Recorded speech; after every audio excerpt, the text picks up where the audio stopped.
Como vão vocês? Espero que estejam todos bem, né? Eu estou falando particularmente para o primeiro A, B, C, D. São as minhas salas aí de primeiro ano da manhã, ok? Essa semana que passou, nós fizemos uma aula no chat, mas houve alguns probleminhas, né, do ponto de vista da participação dos alunos, e também tem algumas limitações aquele chat de quantidade de vezes que você pode perguntar, de participar ali da aula, e com relação à quantidade de pessoas também. Então o chat ficou agora para uma situação de apoio, né? Eu particularmente gostei, porque alguns alunos eu pude ter um breve contato, matando a saudade, mas infelizmente não vai ser possível por lá. Então eu vou fazer uma aula expositiva, né? E ela vai ficar disponível lá no Google Drive, sim, com o link para você. Na verdade, a aula vai estar no YouTube, certo? Então vocês vão poder acessar lá. Eu vou colocar o link, aí vocês assistam a aula. E eu vou pedir algumas coisas para vocês. Então, durante a aula, a gente vai conversando, eu vou explicar, e aí depois eu falo para vocês tudo que eu vou pedir. Mas para participar dessa aula, você vai ter que ter isso aqui, ó. Esse livrinho aqui, que é a primeira série, certo? Só que é o livro 2, segundo bimestre. Ok? Aí nós vamos acompanhando junto. Tudo bem? Então vamos lá. O objetivo dessa aula é falar sobre processos migratórios, as instâncias atuais e as de um passado recente. Para quem teve a oportunidade de assistir a aula, né, lá no chat, eu vou repetir a aula e vou agregar mais alguma coisa. Tudo bem? Então vamos lá. Antes de nós pararmos, nós já tínhamos falado bastante sobre migração, quais são os objetivos que levam alguns grupos ou famílias ou grupos, depende do momento histórico que eles estão vivendo, qual a razão de fazer isso, né? Tem vários motivos para se migrar, mas invariavelmente é busca de uma vida melhor. Mas tem uma infinidade de motivos para se migrar, certo? Só relembrando alguns conceitos. Aquele que migra é um migrante. O que sai é um emigrante. O que chega é um imigrante. Então, ambos estão migrando, mudando de um lugar para outro. Existem migrações definitivas, sazonais, que são aquelas migrações por um período de tempo, para trabalhar por um pequeno período de tempo, pode ser na plantação de café, na colheita da uva, na colheita do café, cana-de-açúcar, que hoje cada dia mais está mecanizada. Pode ser uma migração diária, que é aquela de um município para outro, de uma cidade para outra, e, como eu disse já, ela pode ser definitiva também. Tudo bem? Então, comentando aqui sobre os imigrantes, né, aqueles que vieram ao Brasil no fim do século XIX e início do século XX, né, quem estiver assistindo junto com o livrinho vai perceber que na página 58, Geografia, você vai achar lá todos os períodos, né? Por exemplo, de 1884 a 1893. Dá para perceber claramente que quem veio mais ao Brasil nesse período foram os italianos. A princípio, os italianos vieram aqui com a promessa de ter terra, mas não foi bem assim o que aconteceu, né? Eles vieram para o trabalho duro mesmo na lavoura e com promessa de ter terra, depois eles viraram mão de obra, né? Mão de obra barata. Só que os italianos já tinham desenvolvido lá na Itália uma consciência com relação aos sindicatos que já estavam desenvolvidos há muito tempo, seria o anarco-sindicalismo. Inclusive os italianos acabaram nos ajudando nesse sentido para a criação dos nossos primeiros sindicatos. Então os italianos foram importantes nesse sentido. E no caso aí de algumas migrações que nós vamos comentar aqui agora, muitas delas foram com o objetivo de fugir da guerra, certo? Muitas delas foi com esse principal motivo, tá? Ou, como eu disse, buscar começar uma vida nova num país diferente, um país mais tranquilo, que não havia tanta perseguição e tudo mais. Então, nesse período de 1884 a 1893, em primeiro lugar os italianos, em segundo lugar os portugueses. Já de 1894 a 1903, a imigração italiana aumenta um pouco, a portuguesa diminui um pouco, né? E aí você vai começar a ver outras imigrações aqui, tá? Para quem está acompanhando aí no livrinho. No período de 1904 a 1913, a imigração italiana diminui muito. Esse período foi o pré-guerra ali, né? Você não pode esquecer que nós estávamos vivendo lá a Primeira Guerra Mundial, 1914, né? Então houve uma diminuição considerável e um aumento considerável dos portugueses, né? Aí os portugueses viram aí se torna a maior imigração aqui vinda ao Brasil. De 1914 a 1923, o mundo todo viveu um período bem complicado, tanto da Primeira Guerra quanto um pouco antes da Grande Depressão norte-americana lá em 1929, certo? De 1924 a 1933, ainda a maior imigração seria a portuguesa. Mas não podemos esquecer que houve um período em que o Brasil, por via de decreto mesmo do governo brasileiro, ele começa a fazer todo um processo, final do 19 para o 20, de realmente colocar estrangeiros ali, imigrantes, principalmente alemães e italianos, no sul. Havia dois movimentos importantes aí. Um era uma ideia muito horrenda, né, digamos assim, de branqueamento da população brasileira. A ideia é que se misturasse com os brancos, a nossa população ficaria mais inteligente, mais culta, esse tipo de coisa absurda. O outro processo nesse período era o seguinte: havia um receio de invasão do sul pelos países aqui, nossos vizinhos ali, Argentina, Uruguai, principalmente esses dois, né? Menos o Paraguai, mas mais esses dois, um receio, né? Dessa invasão aí e tomada de uma parte do sul por esses países ali, mais ao sul do Brasil, certo? Então, fazendo um processo de povoamento, né? Eles deram assim terras, mas assim as condições foram as mínimas possíveis, o apoio foi entre aspas, mas é fato que essas terras até hoje, é óbvio que vieram outros grupos, outros imigrantes, mas principalmente os alemães e os italianos vieram para o sul. E infelizmente houve nesse processo uma matança, uma quase extinção de todos os índios da região. Você praticamente não tem índio no sul, né? Então isso foi complicado, isso os registros históricos deixam bem claro, né? Então é muito complicado isso, certo? Bom, então aqui na página 59, nós vamos aqui ler e analisar o mapa, tá? Esse mapa que vocês estão vendo aí é o mapa mundi. Em outras aulas presenciais, eu já havia explicado para vocês como que funciona esse sistema de as cores nos mapas, né?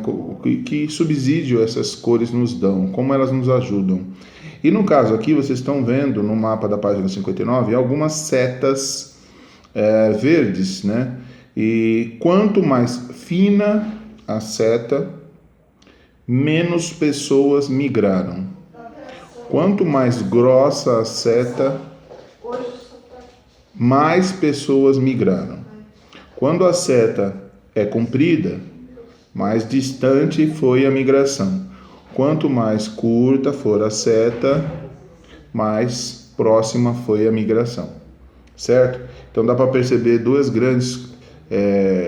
curvas muito grossas ali vindas da América do Sul, tem uma outra razoavelmente grossa ali vindo dos Estados Unidos, e aí você tem uma muito extensa vindo de lá da Ásia, ali do Japão, daquela região ali, certo? O mapa está demonstrando claramente isso. São os estrangeiros residentes no Brasil. Esse mapa é de 2010, é recente, né? Aqui faz uma como se fosse um censo, né? Da quantidade de estrangeiros aqui no Brasil. Tudo bem? Então, o papel das cores e das setas é nos dar recursos para entender melhor o mapa, né? Ora, esse mapa aqui, nesse caso, ele é um mapa quantitativo, ele não é um mapa qualitativo. Um mapa quantitativo, ele vai analisar quantidade. Nesse caso, é quantidade de pessoas. Supondo que nós estivéssemos vendo um mapa de petróleo, de qualidade de petróleo, por exemplo, onde tem o petróleo de melhor qualidade, vamos supor assim, que tenha que tenha qualidade, desculpe. Então, se você estivesse analisando isso, seria um mapa qualitativo, você está analisando qualidade. Esse mapa especificamente, ele é um mapa quantitativo, quantidade de pessoas que migraram. E nesse caso aqui, estrangeiros residentes no Brasil no período ali 2010, tá analisando aí esse período, certo? Então, um mapa quantitativo, quantidade, qualitativo, qualidade. Aí, você, no caso aqui, o exercício está pedindo para você identificar os principais países com maior fluxo de residentes no Brasil em 2010 e apresente os motivos pelos quais essas populações são atraídas para o Brasil. Bom, o Brasil é um dos países que mais produz no mundo, é um país relativamente fácil de vir, não é um país que coloca grandes empecilhos para você trabalhar, é um país, entre aspas, mais fácil de você conseguir a cidadania, mas há pouco tempo nós tivemos algumas migrações aí que sofreram bastante aqui. A princípio veio tranquilo, mas depois eles tiveram muito problema para se instalarem aqui. Vide venezuelanos, uma quantidade de haitianos e por aí vai, né? Eles não tiveram tanta facilidade assim, né? Porém, ainda assim, comparado com outros países da Europa, ali Estados Unidos, na América do Norte, Canadá e outros países, Espanha, por exemplo, na Europa, é mais difícil você conseguir se instalar e conseguir a cidadania. O Brasil, nesse sentido, ele é mais fácil, certo? Aí você vai ter que avaliar de quais hemisférios estão vindo. Isso vai ser uma atividade para você, certo? Lembre-se, se eu estou dividindo pela linha do Equador, hemisfério norte, hemisfério sul. Se eu estou dividindo pelo meridiano de Greenwich, do lado esquerdo é o quê? Hemisfério ocidental. Do lado direito, hemisfério oriental. Aí você vai definir de onde que eles estão vindo aqui direitinho. Aqui o exercício E pede para você fazer uma comparação entre esse mapa e esses organogramas aqui da página 58, né? Esses gráficos aqui da página 58. Tudo bem? Vamos virar aqui a página. Vamos para a página 60.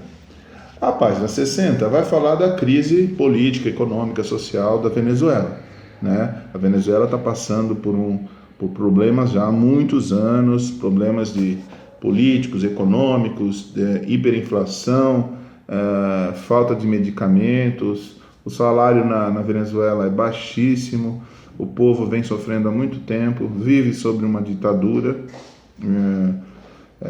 muito complicado. Se não bastasse tudo isso de um ano e meio mais ou menos para trás, houve mudança no nosso governo. O nosso governo aqui do presidente Bolsonaro tem diferenças ideológicas com a Venezuela, com a China e com tantos outros países, né? Só não com relação aos Estados Unidos, né? Mas com relação à Venezuela é muito complicado nossas relações diplomáticas. É fato que um país como a Venezuela, que tem dois presidentes, um auto-intitulado, o outro por eleições sempre colocadas em xeque. Então, quem fica mal em todo esse sentido são os venezuelanos. Há um cálculo aí de 50 a 100 mil venezuelanos que vieram para o Brasil, ultrapassaram a fronteira, aliás, que foi fechada em alguns momentos por conta dessa briga política entre o Brasil e a Venezuela. Já que eu estou falando de ditadura, é só relembrar que nenhuma ditadura é boa, nenhuma ditadura, nem de direita, esquerda, outra esquerda, nenhuma ditadura é boa, nunca, nunca. Ditadura não é bom, certo? Então,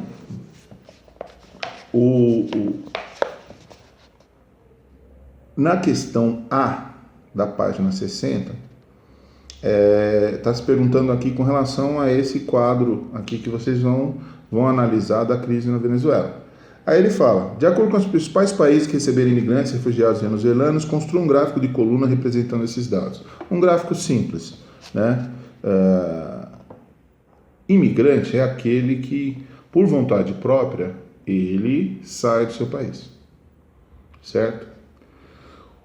Qual a diferença de imigrante para refugiado? O refugiado é aquele que pede asilo por algum motivo, ou por fome, ou por guerra, perseguição política, situação extrema, sua vida está em risco, uma perseguição religiosa. Então ele fica refugiado em outro país, né?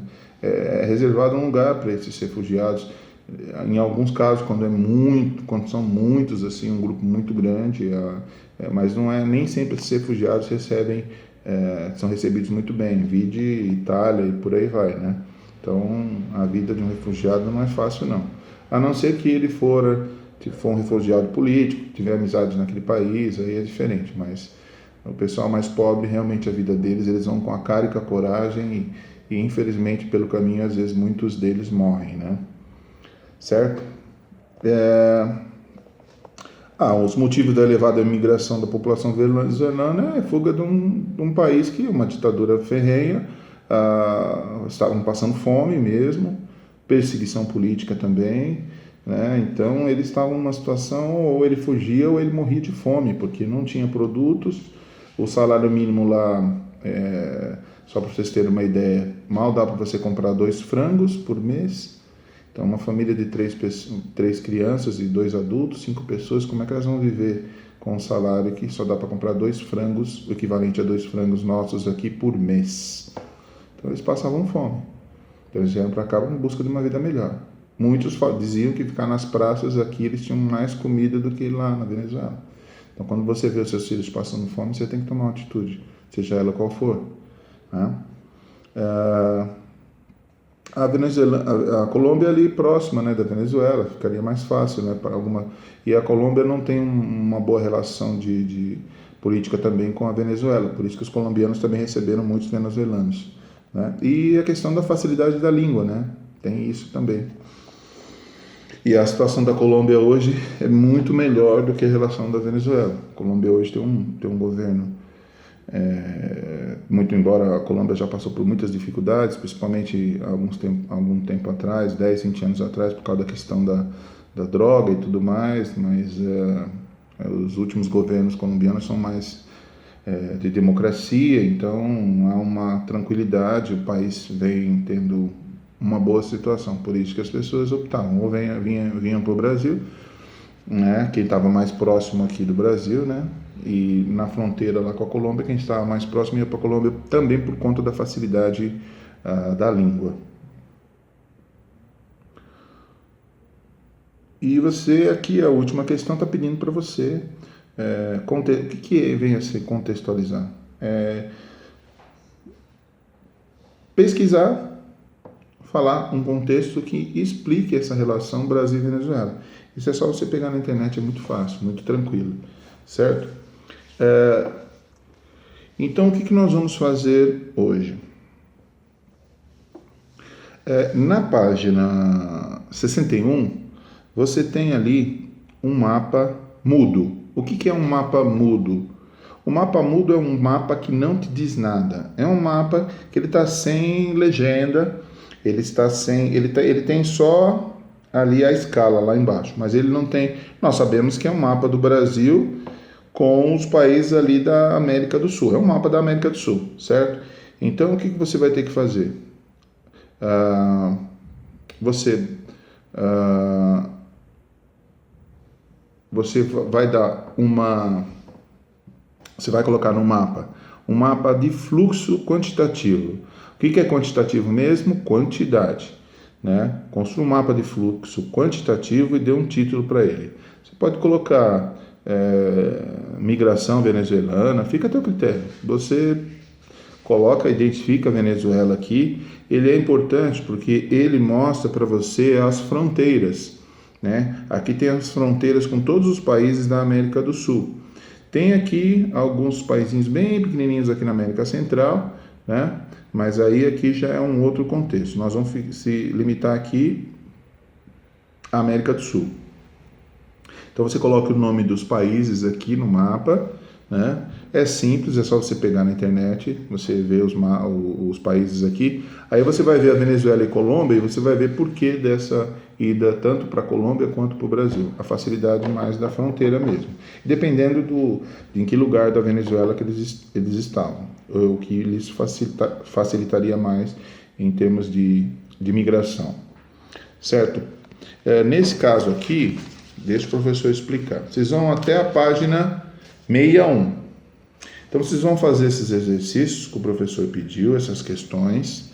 Vocês vão colocar isso no caderno, certo? Vocês vão fazer uma análise da aula, o que vocês aprenderam da aula. Faça lá uma análise do que vocês aprenderam da aula. É muito fácil fazer isso. Não estou pedindo para pesquisar na internet, nada, a não ser as outras coisas que eu pedi.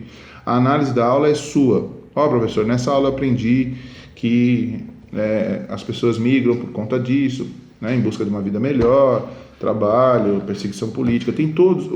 Durante a aula o professor foi falando exatamente quais os motivos que levam uma pessoa para sair do seu país.